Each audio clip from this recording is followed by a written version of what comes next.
നമസ്കാരം. നമ്മളിന്നൊരു യാത്ര പോവാണ്. കോട്ടയം ജില്ലയിലെ ഇലവിഴ പൂഞ്ചിറയിലേക്കാണ് നമ്മൾ പോകുന്നത്. വളരെ പ്രശസ്തമായൊരു ടൂറിസ്റ്റ് സ്പോട്ടാണ് ഇലവിഴ പൂഞ്ചിറ. അപ്പം നമ്മളിപ്പോൾ നിൽക്കുന്നത് കാഞ്ഞാർ എന്ന് പറയുന്ന സ്ഥലത്താണ്. ഇവിടെ നിന്ന് തിരിഞ്ഞ് വേണം ഇലവിഴ പൂഞ്ചിറയ്ക്ക് പോകാനായിട്ട്. അപ്പോൾ നമുക്ക് മുകളിലേക്ക് പോയിട്ട് അവിടുത്തെ കാഴ്ചകളൊക്കെ കണ്ട് ആസ്വദിക്കാം. കോട്ടയം ജില്ലയിലാണ് നമ്മുടെ ഈ ഇലവിഴ പൂഞ്ചിറ സ്ഥിതി ചെയ്യുന്നത്. എറണാകുളത്തു നിന്നൊക്കെ വരുമ്പോൾ തൊടുപുഴ വന്നിട്ട് നമുക്ക് ഇലവിഴ പൂഞ്ചിറയ്ക്ക് പോകാനായിട്ട് സാധിക്കും. അപ്പോൾ തൊടുപുഴയിൽ നിന്ന് ഏതാണ്ട് ഒരു 27 കിലോമീറ്റർ ദൂരമുണ്ട് ഇലവിഴ പൂഞ്ചിറയ്ക്ക്. തൊടുപുഴയിൽ നിന്നും കാഞ്ഞാർ എന്ന് പറഞ്ഞ സ്ഥലത്ത് വരിക, അവിടെ നിന്നും തിരിഞ്ഞ് നമുക്ക് ഇലവിഴ പൂഞ്ചിറയ്ക്ക് പോകാനായിട്ട് പറ്റും. ഇപ്പോൾ എറണാകുളത്തു നിന്നൊക്കെ വരികയാണെങ്കിൽ നമുക്കൊരു 1 ഡേ ട്രിപ്പായിട്ട് വരാൻ പറ്റിയ ഒരു നല്ല സ്ഥലമാണ് ഇലവിഴ പൂഞ്ചിറ. കുറച്ച് സ്ഥലങ്ങളൊക്കെ ക്ലബ് ചെയ്തിട്ട് നമുക്ക് ഇവിടെ വരാനായിട്ട് പറ്റും. അതുപോലെ തന്നെ വളരെ ഭംഗിയാണ് ഇവിടുത്തെ കാഴ്ചകളൊക്കെ കാണാനായിട്ട്.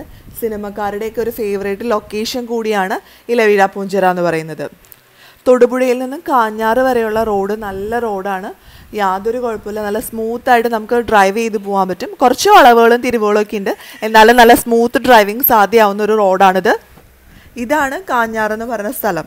അപ്പോൾ ഇലവിഴ പൂഞ്ചിറയ്ക്കൊക്കെ പോകാനായിട്ട് നമുക്കിവിടെ വന്നിട്ട് തിരിഞ്ഞിട്ട് മുകളിലേക്ക് കയറി വേണം പോകാനായിട്ട്. അപ്പോൾ ഈ സ്ഥലത്ത് നിന്നും ഒരു 10 കിലോമീറ്ററോളം ദൂരമുണ്ട് ഇലവിഴ പൂഞ്ചിറയ്ക്ക്. അതുപോലെ തന്നെ നമുക്ക് വാഗമണ്ണും ഈ വഴി പോയാൽ എത്താനായിട്ട് സാധിക്കും. അപ്പോൾ വാഗമണ്ണിൽ 25 കിലോമീറ്ററാണ് ഇവിടെ എഴുതി വെച്ചിരിക്കുന്ന ദൂരം. അപ്പോൾ 25 കിലോമീറ്റർ എന്ന് പറഞ്ഞാലും ഒരുപാട് സമയം എടുക്കും നമ്മളവിടെ എത്താനായിട്ട്. കാരണം ചെറിയ റോഡാണ്, പിന്നെ വഴിയൊക്കെ വളരെ മോശമാണ്. കുറച്ച് ഭാഗത്തൊക്കെ ടാറിങ് ഉണ്ട്, കുറച്ച് അങ്ങോട്ട് ചെന്ന് കഴിഞ്ഞാൽ ടാറിങ് ഒന്നുമില്ല, പൊട്ടി പൊളിഞ്ഞ് കിടക്കുന്ന റോഡാണ്. അപ്പോൾ നമ്മൾ വണ്ടിയിലൊക്കെ പോകുമ്പോൾ ഭയങ്കര ബുദ്ധിമുട്ടാണ് ആ റോട്ടിൽ കൂടെ സഞ്ചരിക്കാനായിട്ട്. ശരിക്കും ഇത് ഒരു ഇടവഴി പോലത്തെ റോഡാണ്, ചെറിയൊരു റോഡാണ്. റോഡിൻ്റെ സൈഡിലൊക്കെ കുറച്ച് വീടുകളൊക്കെ ഉണ്ട്. അതുപോലെ തന്നെ ചെറിയ ചെറിയ കടകളും കാര്യങ്ങളൊക്കെ ഉണ്ട്. ഒത്തിരി വലിയ കടയൊന്നുമല്ല, കുഞ്ഞു കുഞ്ഞു കടകളും കാര്യങ്ങളൊക്കെ ഈ വഴിയിലുണ്ട്.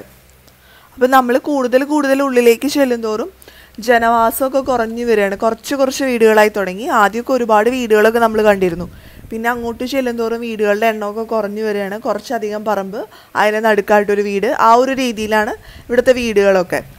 അപ്പം നമ്മൾ ഇലവിഴ പൂഞ്ചിറ എത്താറായി. അപ്പോൾ നമ്മളിവിടെ വണ്ടി പാർക്ക് ചെയ്തിട്ട് മുകളിലേക്ക് പോവാണ്. അപ്പോൾ റോഡൊക്കെ ഭയങ്കര മോശമാണ്. അപ്പോൾ ഇനിയും വണ്ടിയും കൊണ്ട് മുകളിലേക്ക് പോകാമെന്ന് പറഞ്ഞാൽ കുറച്ച് ബുദ്ധിമുട്ടാണ്. അപ്പോൾ വണ്ടി ഇവിടെ ഇട്ടിട്ട് മുകളിലേക്ക് നടന്ന് കയറണം. അപ്പോൾ ഇപ്പം ഞങ്ങൾ കാറ് പാർക്ക് ചെയ്തിരിക്കുന്ന സ്ഥലത്തു നിന്നും ഏതാണ്ട് ഒരു 1.5 കിലോമീറ്റർ നടക്കാനുണ്ട് മുകളിലേക്ക്. അപ്പോൾ ഫുള്ള് കട്ട റോഡാണ്, ടാറിങ് ഒന്നുമില്ല. അപ്പോൾ ഇവിടെ നിന്ന് നോക്കിക്കഴിഞ്ഞാലുള്ള വ്യൂ ഒക്കെ നല്ല ഭംഗിയാണ്, നല്ല രസമുള്ള വ്യൂ ഒക്കെയാണ്. അങ്ങനെ ദൂരത്തായിട്ട് കിടക്കുന്ന മലകളും നല്ല ഭംഗിയാണ്. പ്രത്യേകിച്ച് വൈകുന്നേരങ്ങളിൽ അതുപോലെ രാവിലെയൊക്കെ വന്നാൽ നല്ല രസമാണ് ഇവിടെ. അപ്പോൾ ഞങ്ങൾ വന്നത് ഉച്ച കഴിഞ്ഞിട്ടാണ്, അപ്പോൾ കുറച്ചും കൂടി ഭംഗിയുണ്ട്. അതുപോലെ തന്നെ നല്ല കാറ്റും ഉണ്ട്, കാറ്റൊക്കെ നന്നായിട്ട് കിട്ടും നമുക്കിവിടെ വന്നാൽ. അപ്പോൾ നന്നായിട്ട് ആസ്വദിക്കാൻ പറ്റിയ ഒരു സ്ഥലം കൂടിയാണ്. പക്ഷേ ഇതൊരു അംഗീകൃത ടൂറിസ്റ്റ് സ്പോട്ടല്ല കേട്ടോ. ഇപ്പോഴും ഗവൺമെൻറ് ഇത് ഏറ്റെടുത്തിട്ടൊന്നുമില്ല. ഗവൺമെൻറ് ഈ സ്ഥലമൊക്കെ ഏറ്റെടുക്കുകയാണെങ്കിൽ കുറച്ചും കൂടി നല്ല ഡെവലപ്മെൻറ്റ്സ് ഒക്കെ വരാനായിട്ട് സാധ്യതയുള്ള സ്ഥലമാണ്. അപ്പോൾ ഇങ്ങോട്ട് കയറി വരുന്ന വഴിയൊക്കെ എന്ന് പറഞ്ഞാൽ ഭയങ്കര മോശമായി കിടക്കുന്ന വഴിയാണ്. പ്രോപ്പറായിട്ട് റോഡൊന്നുമില്ല. അപ്പോൾ റോഡൊക്കെ ടാറൊക്കെ ചെയ്ത് മനോഹരമാക്കുകയാണെങ്കിൽ ഇവിടുത്തെ നാട്ടുകാർക്കും ഗുണമാണ്, അതുപോലുള്ള നമ്മളെപ്പോലുള്ള വിനോദസഞ്ചാരികൾക്കും അതൊരു ഗുണമാണ്. അപ്പോൾ നമ്മളിപ്പോൾ മുകളിലെത്തി, നല്ല കാറ്റാണ്, ഒരു രക്ഷയില്ലാത്ത കാറ്റാണ്, നല്ല ഭംഗിയാണ് മൊത്തത്തിൽ കാണാനായിട്ട്. പിന്നെ നീലാകാശം പച്ചക്കടൽ ചുവന്ന ഭൂമി എന്നൊക്കെ പറഞ്ഞിട്ടുള്ള സിനിമയിലെ ദുൽഖർ സൽമാൻ്റെ ആ സിനിമയുടെ ലാസ്റ്റ് ക്ലൈമാക്സിനൊക്കെ കുറേ ഭാഗം ഇവിടെ ഷൂട്ട് ചെയ്തിട്ടുണ്ട്. അപ്പോൾ ഇവിടെ ഒരു ബിൽഡിംഗ് ഒക്കെ ഉണ്ട്. ഈ ബിൽഡിങ്ങിലാണ് ആ സിനിമയുടെ ക്ലൈമാക്സിനൊക്കെ ഷൂട്ട് ചെയ്തത്. പിന്നെ നമ്മളിവിടെ മുകളിലേക്ക് വന്നു കഴിഞ്ഞാൽ നമുക്കിവിടെ ചെറിയ കുഞ്ഞു കട പോലെയൊക്കെ ഉണ്ട്. അപ്പോൾ അത്യാവശ്യം ചായയും സർബത്തും ബ്രെഡ് ഓംലെറ്റ് അതുപോലുള്ള കാര്യങ്ങളൊക്കെ കിട്ടുന്ന ഒരു ചെറിയ കടയൊക്കെ ഉണ്ട്. ഒരു ചേട്ടനാണ് ആ കട നടത്തുന്നത്.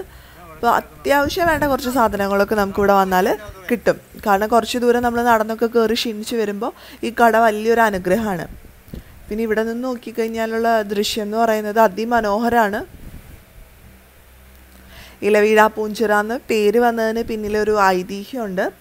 മഹാഭാരതവുമായിട്ട് ബന്ധപ്പെട്ട് കിടക്കുന്ന ഒരു കഥയാണ് ഇതിന് പിന്നിൽ പറയുന്നത്. പാണ്ഡവരുടെ വനവാസകാലത്ത് അവർ ഇവിടം സന്ദർശിച്ചിരുന്നെന്നും പാഞ്ചാലി ഇവിടെ അടുത്തൊരു കുളമുണ്ട്, ആ കുളത്തിൽ കുളിച്ചിരുന്നു എന്നൊക്കെ പറയുന്നുണ്ട്.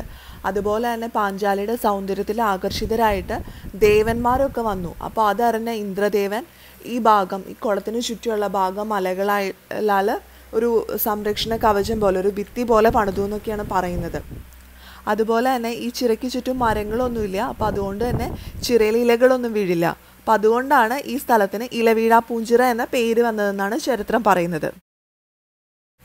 അപ്പം നമ്മളിപ്പോൾ ഈ നിൽക്കുന്ന സ്ഥലത്ത് നിന്നും കുറച്ച് ഭാഗം താഴേക്ക് ഇറങ്ങി ചെന്നാൽ നമുക്ക് ആ ഇലവീഴാ പൂഞ്ചിറയിലുള്ള കുളം കാണാനായിട്ട് സാധിക്കും. പാഞ്ചാലിയൊക്കെ വന്നിരുന്നു എന്ന് വിശ്വസിക്കുന്ന ആ കുളം കാണാനായിട്ട് നമുക്ക് സാധിക്കും. ഇപ്പം നമ്മൾ മുകളിലേക്ക് കയറി പോവാണ്. മുകളിലുള്ള കാഴ്ചകളൊക്കെ കാണാൻ വേണ്ടിയിട്ട് പോവാണ്. അങ്ങോട്ട് നോക്കുമ്പോൾ ഒരു ബിൽഡിംഗ് പോലെ കാണുന്നുണ്ട്. അതാണ് ഇടിമിന്നൽ രക്ഷാചാലകത്തിൻ്റെ ടവർ. ഇവിടെ മഴക്കാലത്തൊക്കെ ഇടിമിന്നൽ ഭയങ്കരമായിട്ട് ഏൽക്കാറുണ്ട്. അപ്പം അത് തടയാൻ വേണ്ടിയിട്ട് സ്ഥാപിച്ചിരിക്കുന്നതാണത്. അതാണ് ഏറ്റവും ടോപ്പ് എന്ന് പറയുന്ന സ്ഥലം.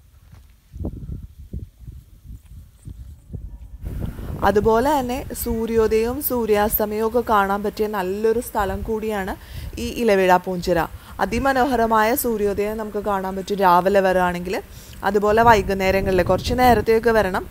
ക്ലൗഡി അല്ലെങ്കിൽ നമുക്ക് സൂര്യാസ്തമയവും നന്നായിട്ട് കാണാനായിട്ട് സാധിക്കും. അതുപോലെ ഇവിടെ അടുത്ത് റിസോർട്ടിൻ്റെ ബോർഡൊക്കെ വെച്ചിട്ടുണ്ട്. ഇവിടെ അടുത്തൊരു റിസോർട്ടൊക്കെ ഉണ്ട്. അപ്പോൾ ദൂരെ നിന്നൊക്കെ വരുന്നവർക്ക് വേണമെങ്കിൽ ഇവിടെ തന്നെ താമസിച്ച് ഇവിടുത്തെ കാഴ്ചകളൊക്കെ ആസ്വദിക്കാനായിട്ട് സാധിക്കും.